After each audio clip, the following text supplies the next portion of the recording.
What is up, guys? So if you haven't watched the video already, I have the video of how to put coils on A3. Now we're taking the coils off and putting bags on. I already have the coils off. I'm not going to do a video on how to take those off again. You can go back and watch that one. But right now we're deconstructing the whole A3, taking out all the interior panels so we can run lines from the trunk to the front to everywhere, all the struts, everything. So taking everything apart. Kind of the first time trying this, so we'll see any tricky spots. I'll show you. Right now I'm just popping out all the trunk pieces, all the side guards on the floor. It's going okay. Travis is here. He knows what he's doing. I don't really know what I'm doing. So you're going to take a T20 Torx bit, and there's going to be a little screw right there next to your light. Remember, take your light out. Remember, take that out and put that right. I just put mine right in there. Don't lose it. And then you just kind of pull this whole piece straight out like that. That's the way the clips pop, is that motion. We're going to figure out how to take these seats out real quick. But yeah, there's another Torx bit right there. That one is one size bigger. That is, I think it's a T25, T30 bit. There's a T30 bit right there. You need to take that one out because we're going to run the lines through this gap right here from the trunk setup. Alright, so here's the hidden Torx bit. There's a hidden Torx bolt right there connected to this ledge. Right in there. Hidden, tricky ones. There you go. Mechanic Travis, all in your whole blue suit. Alright, so we're going to run positive wire instead of running it right to the main clamp. We're going to run it to the bus power, and it's on a 30 amp fuse. We're going to run it, tuck it in real nice and clean, and then we can run it into the battery case or around the battery case and then up underneath through the firewall and then run it through the rest of the car. But then this way, it's a really clean look. Doesn't have a bunch of wires sticking out. Then carry on with the airlines. Travis is currently opening up the rubber grommet so we can run the lines through the driver's seat. We'll see if we can see from the front end. So there's a stock grommet right down there that runs with all these electrical lines. They run right through into the floor. So the best way to do it is to get inside there and run a small, this is for the positive to get inside there, and then we'll also be running lines there for the air as well. Found the trick. So what we were forgetting, or what we didn't realize, we had to take out the styrofoam that goes around the seat. Now once you get in there, there's this little cover on top of that, and there's another Torx bit. The rear trunk of this car is all about the hidden Torx bolts. That's the secret. Don't let anyone tell you differently. That's it. So we got the seat out. So the trick is, get that part removed.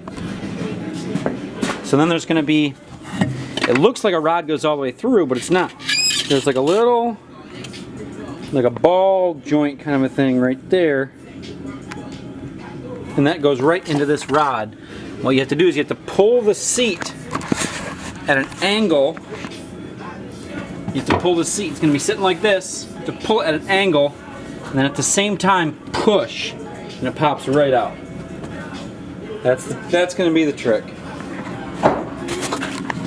So Travis has fed the lines through that little rubber grommet, which we'll see right here. That's what that looks like.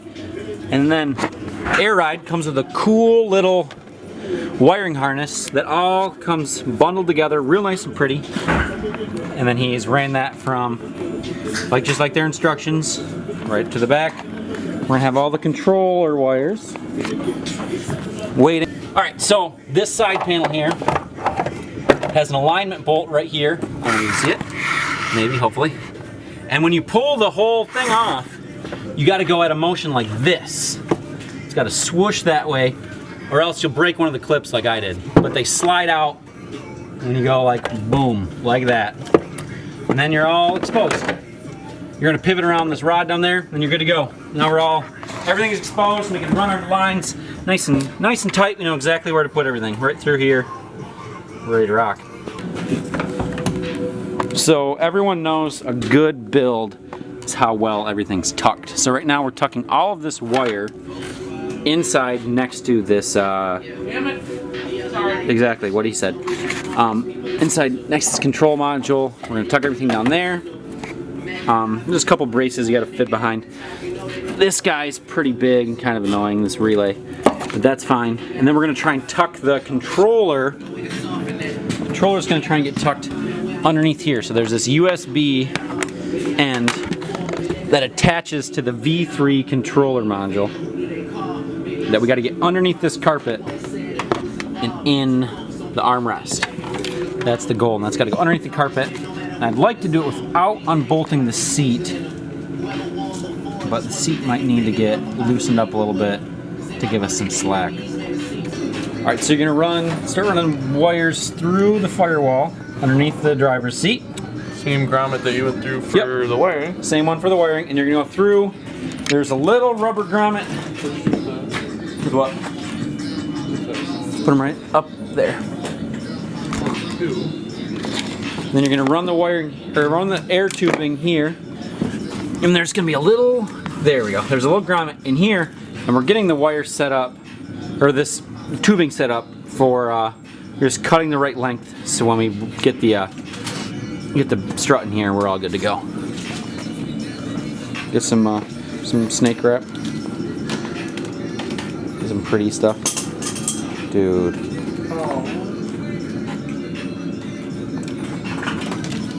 It's pretty easy to run the tubing in there. We used a pair of needle nose pliers and actually stuck them in there and opened them. And then when we saw it, we grabbed it, pulled it out. You make sure you don't pinch too tight because it will crack this. And you just waste pieces of it and you have to cut it smooth again. But it's not too big of a deal. Just be gentle. Be gentle.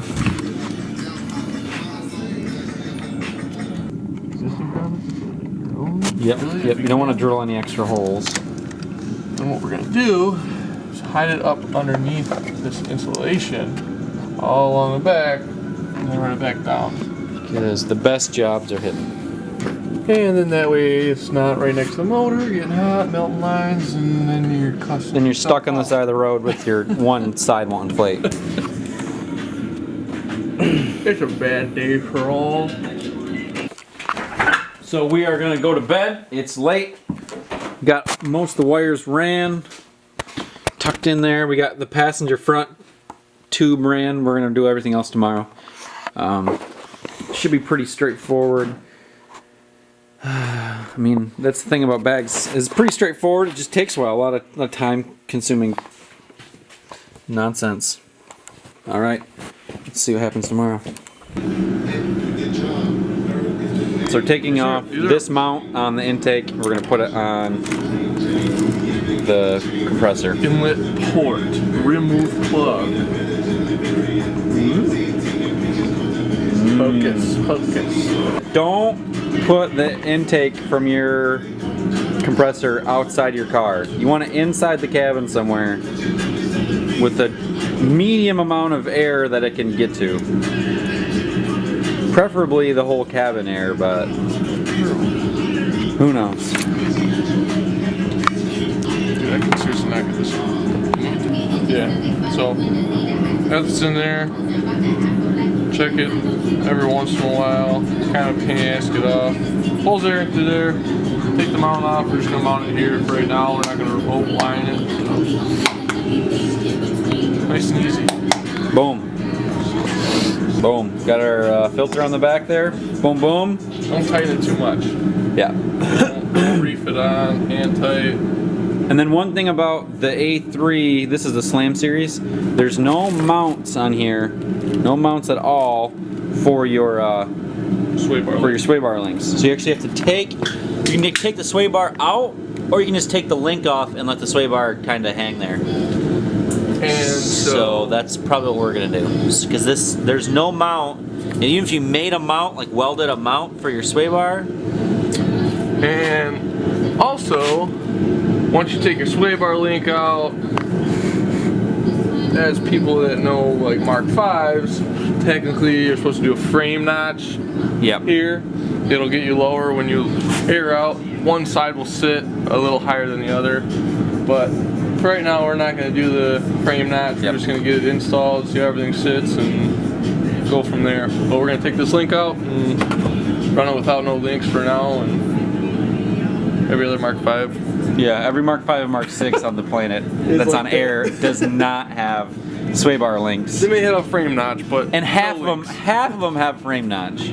Usually you cut right here, you cut a little arc out, and then you weld for your drive shaft to go through, because one side sits a lot higher. So yeah. Well, your transfer case is right next to the driver's side. So if you look here, this axle is super short compared to the last one. So it swivels a lot nicer inside this area. So you don't need to do it on this side, but... So just like it's expected, on the other side, this link end right here, they like to just spin inside. So you have to pull this rubber boot back and clamp onto this right here with a vice grip, and then hit the other end with whatever. It's the only way to do it. It happens on most sway bar links, even when on the top side, when you take that off, it happens a lot. Especially here in Michigan, or like in Canada, anywhere where you're gonna have a lot of salt on the roads. It's just part of life when it snows out. So the very worst part of taking the coils out is getting that base opened up. And now we have to open it back up to put the bag struts in there. Because apparently they're the same size. My coilovers were super skinny and they just slid right in, which is awesome. These apparently have the same problem where they don't want to fit. Oh.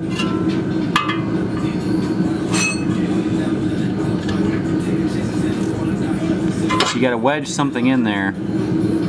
Get it lined up just right, drop her in. Looks pretty good. So you have a pry bar in the back, opening it up, you gotta hammer it down, and then you gotta slide your strut in. ECS makes a really cool spreader tool for the Mark V, Mark 6, and it fits the same. You should go buy it. It's like 20 bucks. It's sweet. Okay, so now we just zip tied the flex cable to the existing hard line here for the brakes, and then the mount that comes, the brass mount that comes for the 1/4 inch that bolts to the flex line, and then that's should be all good to go. We got our, remember to put your Teflon tape in there. We're all good to go. 2 zip ties. Hold it. There's already a hard line, so it stays nice and tight. Good to go. Now we're gonna go to the other side. Remember, we already ran this through the grommet. Looking good, looking good. Now we're gonna go to the back. We're gonna drill a hole inside the perch, right up there. And it says to use a 17/32. But we've had problems with people doing that and it being too big. So we're using a 1/2 inch, which is 1/32 of an inch smaller. So, perfect. And then there's a self-tightening screw that comes with the kit that mounts to the top of the airbag for the rears. Now this is only for front-wheel drive cars. The all-wheel drive cars don't have this. They just have a full bag over strut assembly.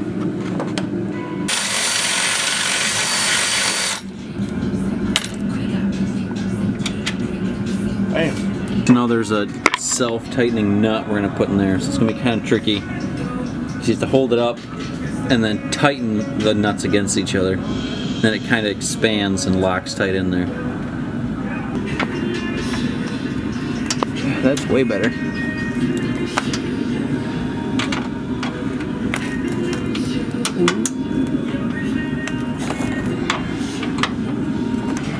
Then you unscrew the expanding bolt and you pretty much just tapped a thread inside your perch there.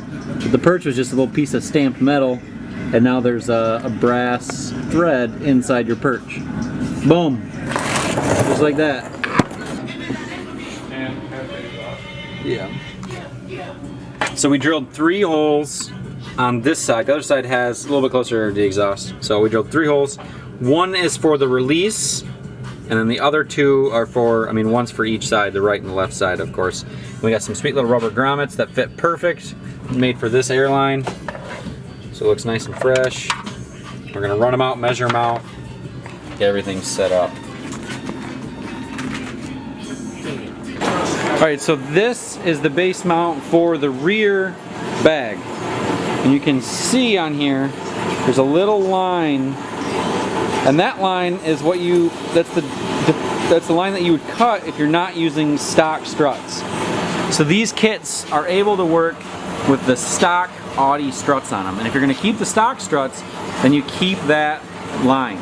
But we have aftermarket struts on here. They're not the airlift ones. These are from the coilovers that we had on before, but they're damping adjustable. They're gonna work fine. So we're gonna cut these off. So right now, I have the other side in a bandsaw right now. And it's just cutting along that line. And then when that side's done, we're gonna flip it over. So we got 4 cuts to make. So while this is cutting, we're putting the stud inside the rear bags. Put a little bit of Loctite in there. So Trying. Attempt. It's not work cooperating with me right now. Sorry. So I made brunch. Got some pancakes and eggs over there, but we're putting together this base plate for the rear strut. It's pretty simple. Boom. Boom. Boom. Yep. After we cut them. We cut these up. They're like 1/4 inch smaller. Yep. So now there's that thread we put in there, and then the stud you put in top of the bag. You can just hand thread it right on.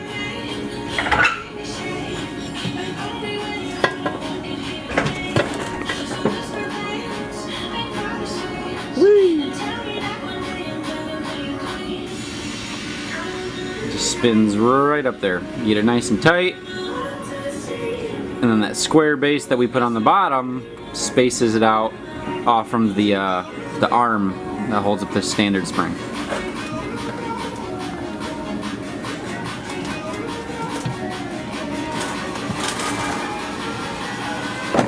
Yep. So there's a right angle for the inflation, for the line to inflate it. And you want to get it rotated just right so the right angle is facing towards your lines. There's no kinks or anything in the lines. So now you got to run your air lines from the holes you punched in the trunk down through. We didn't punch them, we drilled them. Well, I punched them. Oh, okay. Yeah, I got strong hands and small. Okay, cool. Real small. 3/8 inch small. Yep. And we're gonna run those through, route them through our kind of safe zone here. We're gonna go right through this the arm here that usually holds up the spring, and it's hollow on the inside, so you can run your airline right through that. And we wrapped all of our airlines with this protective coil.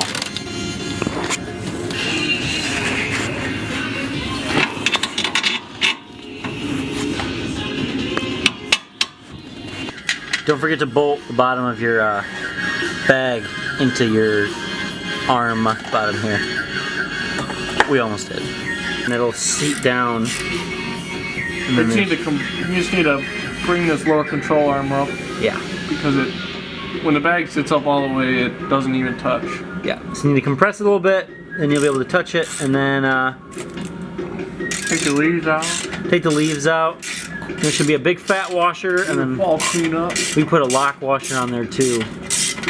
Tighten it up there, and then it'll stay in place when you air up and air out. Yep, just like that. Boom, boom. Centering washer, so everything's nice and centered. So our basic trunk setup, we got management system, bleeder, the inflation, Boom, water trap, boom, compressor, boom, everything set up. Drain holes. Gotta drill another drain hole because we forgot. Come on, adjust to the light. But we drill a fourth hole we forgot for the water drain. So 4 holes. This water is too spicy. So the rotiforms, we matched them up. Looks pretty sexy right there. Everything's mated up. We're getting some weird fault on the controller, and it's said to let it just let it go for a little bit, and we'll see how that works. But all the physical stuff's put in. We did the temporary trunk setup, but I mean, all this stuff will change before the summer, and I mean, I still got a couple more weeks here in the winter time, but this is your basic setup. All those lame Torx bits and all that stuff, I got to put all those back in, but. And this is what it looks like if you don't frame notch. So I am going to go back and frame notch, but this is what it looks like if you don't. So this is the side that needs to be cut.